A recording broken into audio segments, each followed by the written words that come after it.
किसी के इतने भी परवाह मत करो कि वह लापरवाह हो जाए। बहुत अजीब है, इस दुनिया के लोग उन्हें जितनी ज्यादा मोहब्बत दो उतना ही दुख देते हैं। टेंशन एक ऐसा तोहफा है जो हमारे अपने ही हमें देते हैं। आप जितने अच्छे होंगे आपका पाला उतने ही घटिया लोगों से पड़ेगा।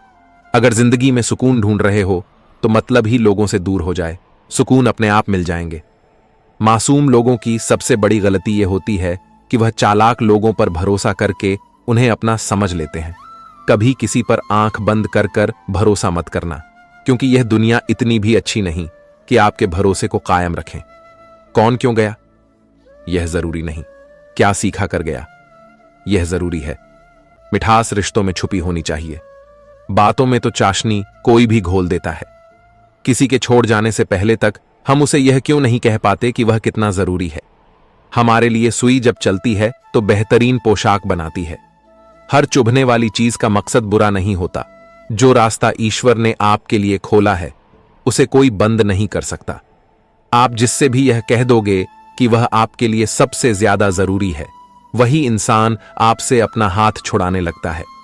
मैंने कभी किसी को अपने दिल से दूर नहीं की, बस जिसका दिल बढ़ता गया तो खुद ही मुझसे दूर होता गया। मैंने सबको अपना बनाकर देख लिए, लेकिन कोई भी हमेशा के लिए अपना नहीं होता। धोखा खाने वाले को तो वक्त के साथ सुकून मिल जाता है, मगर धोखा देने वालों को कभी सुकून नहीं मिलता। अक्सर उन्हीं लोगों के दिल टूटते हैं जो हमेशा दूसरों का दिल रखने की कोशिश करते हैं। बात थोड़ी कड़वी है, लेकिन सच है, इस दुनिया में जो इंसान दर्द छुपाना सीख गया, वह सच में जीना सीख के जिनका दिल बड़ा होता है उनको दर्द भी बड़े ही मिलते हैं। जिंदगी बहुत छोटी है, इसलिए किसी इंसान का पीछा करने से कई गुना बेहतर है कि आप अपने सपनों को पूरा करें। सही रास्ते पर चलना जरा मुश्किल है, पर उस रास्ते पर आपको कोई गिरा नहीं सकता। गिरते गिरते ही बच्चा चलने लगता है, डूबते डूबते ही इंसान तैरना सीख जाता है। चोट से हारकर कभी पीछे मत हटना, क्योंकि चोट खाकर ही इंसान संभलने लगता है। आज रास्ता बना लिया है, कल मंजिलें भी जरूर मिलेगी। हौसलों से भरी यह कोशिश एक दिन जरूर रंग लाएगी। इस संसार में कुछ भी स्थिर नहीं है, ना समय, ना प्रेम, ना घृणा और ना ही संबंध। कोई आपको ना समझे तो चिंता मत करना, क्योंकि अच्छे लोग और अच्छी किताबें हर किसी को समझ में नहीं आती। मित्रता कोई स्वार्थ नहीं, बल्कि एक विश्वास है जहां सुख में हंसी मजाक से लेकर संकट में साथ देने की जिम्मेदारी होती है। यहां झूठे वादे नहीं, बल्कि सच्ची कोशिशें की जाती हैं। सच्ची बात बोलने वाला और सही राह पर चलने वाला इंसान हमेशा दुनिया को कड़वा लगता है। पर शहंशाह चाहे जितना भी कर, लेकिन अपमान बहुत सोच समझ कर करना चाहिए। दुख आने से पहले ही दुखी होने वाला व्यक्ति आवश्यकता से अधिक दुख भोगता है। असफलताएं जीवन का एक हिस्सा है। अगर आप कभी असफल नहीं होंगे तो आप कभी सीखेंगे नहीं, और जब आप सीखेंगे नहीं, परिणाम स्वरूप आप में बदलाव नहीं आएगा और ना ही आप नई चीजें सीख पाएंगे। इसीलिए जीवन में असफलताएं बहुत महत्वपूर्ण है। वक्त से लड़कर जो नसीब बदल दे, इंसान वही जो तकदीर बदल दे। कल का क्या होगा कभी मत सोचो, क्या पता कल खुद अपनी तस्वीर बदल दे। इन 5 जगहों पर हमेशा चुप रहिए। पहला, जहां आपके शब्दों की कोई कीमत नहीं। दूसरा, जहां बोलने के बाद आपको पछतावा ना करना पड़े। तीसरा, आपके बोलने से किसी का दिल दुखता है। चौथा, अगर आप गुस्से में हो, क्योंकि गुस्से में इंसान बिना सोचे समझे कुछ भी बोल देता है। और पांचवा, जहां आपके समझदारी से कोई सुनने वाला ना हो। इस संसार में आज जो तुम्हारे पास है, कल वह किसी और का था, परसों वह किसी और का होगा। तुम यहां खाली हाथ आए थे और खाली हाथ जाओगे। कोई आपका साथ ना दे तो निराश मत होना, क्योंकि परमात्मा से बड़ा हम सफर कोई नहीं होता। खुशी आजादी पर निर्भर होती है, और आजादी इस बात पर निर्भर होती है कि आप कितने साहसी हैं। विश्वास के बगैर इस दुनिया में कोई भी रिश्ता ज्यादा देर तक कायम नहीं रह सकता। यदि किसी भूल के कारण कल का दिन दुख में बीता, तो उसे याद करके आज का दिन व्यर्थ ना करें। मन पर नियंत्रण रखना जरूरी है। यह मन ही है जो मनुष्य को काम वासना की तरफ भटका रहता है। अगर जीवन को सफल बनाना है तो मन पर काबू करना बहुत जरूरी है। मन को वश में करने से दिमाग की शक्ति केंद्रित होती है, जिससे कार्यों में सफलता मिलने लगती है। गीता के अनुसार जिस व्यक्ति ने अपने मन पर काबू पा लिया, वह मन में पैदा होने वाली बेकार की चिंताओं और इच्छाओं से भी दूर रहता है। साथ ही व्यक्ति अपने लक्ष्य को भी आसानी से प्राप्त कर लेता है।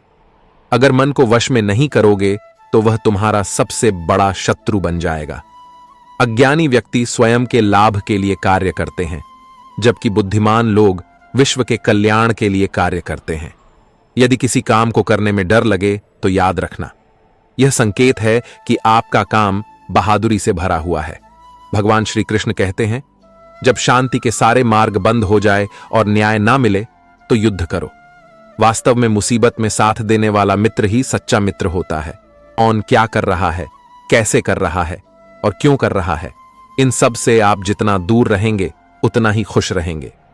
भगवान श्री कृष्ण कहते हैं, जिस मनुष्य के अंदर ज्ञान की कमी और ईश्वर में श्रद्धा नहीं होती, वह मनुष्य जीवन में कभी भी आनंद और सफलता को प्राप्त नहीं कर पाता। जीवन का दूसरा नाम है संघर्ष। आज जो इच्छा होती है और यदि पूर्ण नहीं हो पाती तो हृदय भविष्य की योजना बनाता है। भविष्य में इच्छा पूर्ण होगी ऐसी कल्पना करता रहता है, किंतु जीवन ना तो भविष्य में है ना अतीत में। जीवन तो इस क्षण का नाम है, अर्थात इस क्षण का अनुभव ही जीवन का अनुभव। पर हम यह जानते हुए भी इतना सत्य समझ नहीं पाते। या तो हम बीते हुए समय के स्मरण को घेर कर बैठे रहते हैं, या फिर आने वाले समय के लिए हम योजनाएं बनाते रहते हैं और जीवन बीत जाता है। एक सत्य यदि हम हृदय में उतार लें कि हम ना भविष्य देख सकते हैं, ना ही भविष्य निर्मित कर सकते। हम तो केवल धैर्य और साहस के साथ विषयों को आलिंगन कर सकते हैं, स्वागत कर सकते हैं।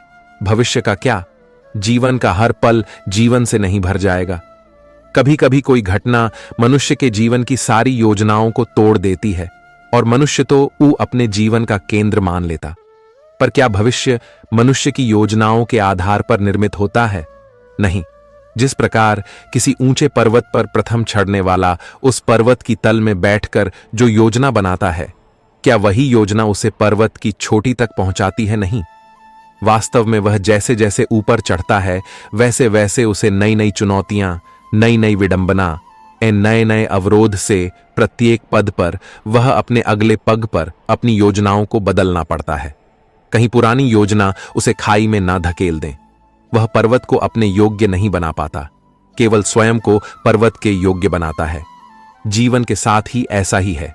जब मनुष्य जीवन में किसी एक चुनौती, एक अवरोध को अपने जीवन का केंद्र मान लेता है, अपने जीवन की गति को ही रोक देता है, तो वह अपने जीवन में सफल नहीं बनता था और ना ही शांति प्राप्त कर पाता है।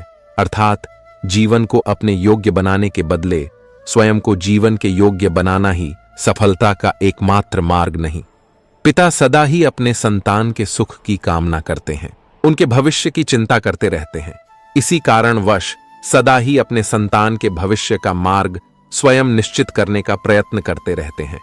जिस मार्ग पर पिता चला है उस मार्ग के कंकड़ पत्थर को स्वयं देखा है, मार्ग की छाया धूप भूख को स्वयं जाना है। उसी मार्ग पर उसका पुत्र भी चले, यही उसकी इच्छा रहती है। हर पिता निसंदेह उत्तम भावना है ये, किंतु 3 प्रश्नों के ऊपर विचार करना हम भूल ही जाते। कौन से प्रश्न? प्रथम पृष्ठ, क्या समय के साथ प्रत्येक मार्ग बदल नहीं जाते? क्या समय सदा ही नई चुनौतियों को लेकर नहीं आता है? तो फिर बीते हुए समय के अनुभव नई पीढ़ी को किस प्रकार लाभ दे सकते हैं? दूसरा प्रश्न, क्या प्रत्येक संतान अपने माता पिता की छवि होता है? हां, संतानों को संस्कार तो माता पिता देते हैं, किंतु भीतर की क्षमता तो ईश्वर देते हैं। जिस मां पिता को सफलता मिली है, विश्वास है कि उसी मार्ग पर उसकी संतानों को भी सफलता और सुख प्राप्त होगा। तीसरा प्रश्न, क्या जीवन के संघर्ष और चुनौतियां लाभकारी नहीं होती? क्या प्रत्येक नया प्रश्न एक नए उत्तर का द्वार नहीं खोलता? तो फिर संतानों को न नए प्रश्न, संघर्षों और चुनौतियों से दूर रखना, यह उनके लिए लाभ करना कहलाएगा या हानि पहुंचाना? जिस प्रकार संतान के भय का निर्माण करने के बदले उसके चरित्र का निर्माण करना श्रेष्ठ है, वैसे संतानों के जीवन का मार्ग निश्चित करने के बदले उन्हें नए संघर्षों के साथ जूझने के लिए मनोबल व ज्ञान देना अधिक लाभदायक नहीं होगा। जीवन का हर क्षण निर्णय लेने का पल होता है। प्रत्येक पग पर दूसरे पग के विषय में कोई निर्णय करना ही पड़ता और प्रत्येक निर्णय अपना प्रभाव छोड़ जाता है। आज के निर्णय भविष्य में सुख अथवा दुख निर्मित करते हैं, न केवल अपने लिए, अपने परिवार के लिए, आने वाली पीढ़ियों के लिए। जब कोई दुविधा सामने आती है तो मन व्याकुल हो जाता है, अनिश्चय से भर जाता। निर्णय का वह क्षण युद्ध बन जाता है और मन युद्ध भूमि। अधिकतर निर्णय हम दुविधा का उपाय करने के लिए नहीं, अपने मन को शांत करने के लिए लेते हैं।